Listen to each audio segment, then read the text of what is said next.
Okay, let's dive into one of the most feared issues for YouTube creators. Getting this message is absolutely devastating. It can cut off your income instantly. So, how does this happen? And more importantly, how do you fix it? Let's break it down. Imagine you've got your main channel. It's monetized, it's following the rules, everything's great. Then you start a side channel. But uh-oh, this one gets a violation. And that's where the trouble starts. This is all because of YouTube's linked channel policy. Basically, they see all your channels as one person. So that one violation on your little side project, it just spread and took down your main one?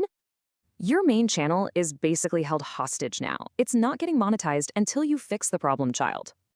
So how do you stop this from ever happening? The best defense is to build a digital firewall. Building this firewall is super important. Here are the exact steps you need to take. Okay, but what if it's already happened to you? Well, you've got two main paths to recovery. First up, path 1. This is the official fix, the one YouTube wants you to do. Yeah, this path definitely takes some work, but it's your most reliable shot at fixing everything. Then there's path 2, the unlinked strategy. This one's kind of unofficial, based on creator experience. The key word here is patience. This is not a guarantee, and it could take months. And I gotta stress this method is based on experience. It is not an official YouTube policy. You know, this whole policy makes buying and selling channels, well, let's just say it's super risky. So let's recap the key takeaways. Think of this as your action plan going forward.